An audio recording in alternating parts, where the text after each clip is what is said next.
Rome, the eternal city. For over 1,000 years it ruled the known world, not by chance but by will.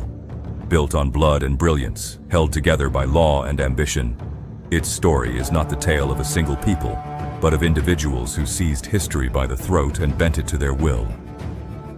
In marble halls and on fields of conquest, they etched their names into the bones of civilization. Some were saviors, others were tyrants, all were consequential. This is their story, the rulers who shaped Rome and through Rome the world.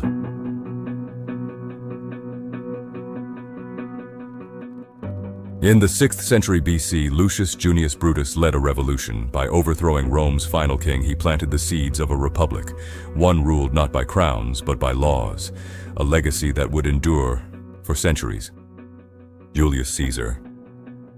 General, dictator, visionary, his conquest in Gaul made him a legend, but it was his defiance of the Senate that shattered the republic. His assassination marked the end of one era and the dawn of another. Augustus, the first emperor. He called himself Princeps, the first citizen, but in truth, Augustus ruled as Rome's first emperor. Under his rule, the empire found peace, prosperity, and a system that would endure for 500 years. Tiberius, the shadow of power. A soldier turned ruler, Tiberius ruled in the shadow of Augustus. Suspicious and reclusive, he transformed the Principate from a public trust into a private dominion of fear. Nero, the tyrant of flames. Artist, murderer, emperor, Nero's reign was marked by extravagance, paranoia, and fire. His suicide plunged Rome into chaos, a warning of the dangers of absolute power. Vespasian, the restorer.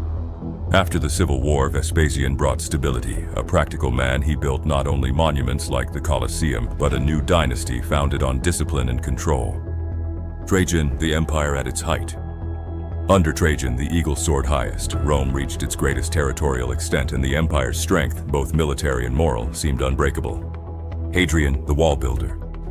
Where Trajan expanded, Hadrian consolidated. From Britain to Judea, he drew borders. He built walls not just of stone, but of administration, art, and law. Marcus Aurelius, the philosopher king. A warrior on the frontiers, a stoic with a pen, Marcus Aurelius ruled during plague, war, and unrest, yet left behind not chaos, but timeless wisdom. Diocletian, the divider. He split the empire into east and west, reformed the army, and tried to stabilize a crumbling world. Diocletian redefined what it meant to be Roman through bureaucracy, regimentation, and persecution. Constantine the Great, the Christian Caesar. In a vision, he saw a cross. In battle, he found victory. Constantine embraced Christianity and moved Rome's heart eastward to Byzantium. In doing so, he transformed the soul of the empire. Theodosius I, the last to rule it all. The last man to rule a united Roman Empire, Theodosius declared Nicene Christianity the state religion and presided over the final age before East and West forever divided.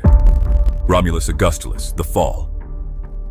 A boy emperor, a collapsing realm. In 476 AD, Romulus Augustulus was deposed by a barbarian warlord. With him fell the Western Roman Empire, and the curtain closed on a 1,000-year story. Empires do not live forever, but the names of those who shaped them echo through time. In triumph and tyranny, in marble and ruin, these rulers were Rome.